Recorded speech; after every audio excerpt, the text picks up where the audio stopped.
Alrighty, hello Anthony, I'm Artie and I have aphantasia, obviously. How has aphantasia affected my life most? I'd say miscommunication with people, over-explaining stuff to a degree that is unnecessary when other people can visualize something that they've seen before. If I am in a place with someone else and I'm telling a story, they're like, I was there too, you don't have to describe it so well. And I'm like, oh, right. Because I never realized that other people can literally see where they've been before in their head without having to go into a lot of detail. Being unable to visualize with meditation, that was a nightmare for most of my life. Not being able to actually see myself on a beach or see a fireplace crackling or imagine myself on a cloud floating. Faces, I've never realized why I have such an emotional attachment to photographs and taking lots of photos and videos and stuff with my family because I forget what faces look like after a while, and I thought everyone did, and that's why it was so sentimental for people. But I guess over time, other people don't forget what people's faces look like because they can just bring it up in their head. So if I don't look at photos and have photos around of my friends and family, it begins to fade.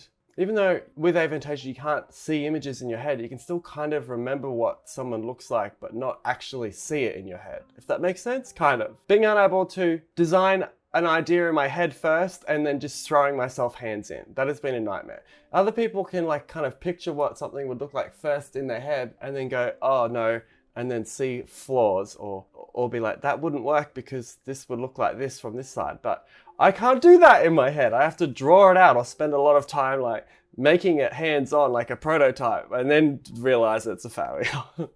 I'm getting lost. I'm terrible with maps, and this probably ties into the next question.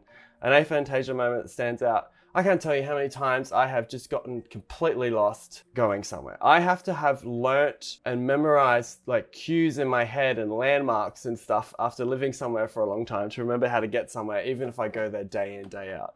I just cannot imagine a map in my head. Yeah. I can't do that.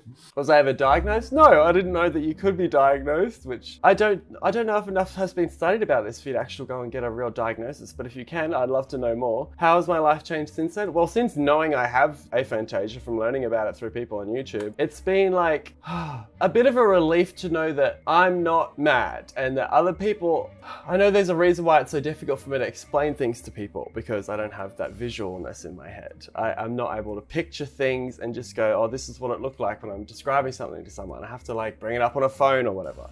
And now I can explain to people, I literally do not have a visual memory. I cannot just picture something in my head and tell you what it looks like. And that's been good. And since then, I've been able to be like, well, why am I so obsessed with movies and going to the cinema and stuff? Because reading books and stuff, I cannot see the pictures or the characters in my head.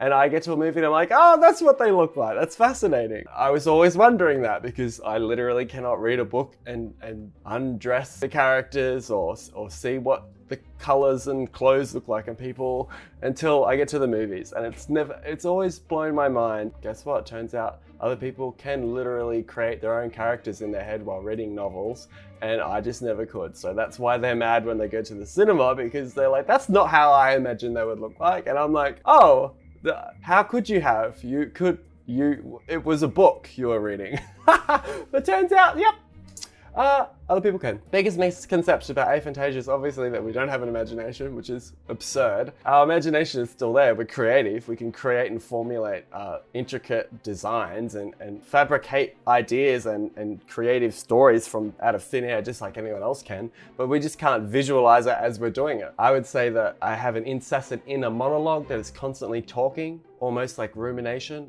It's just constantly like a roadmap of ideas, feelings, descriptions, thoughts, and non-visual memories that are just connected in a kind of web. Just a map of my experiences and feelings and thoughts and memories. Because I can't visualize memories, I have to rely on that in a kind of intuitive sense.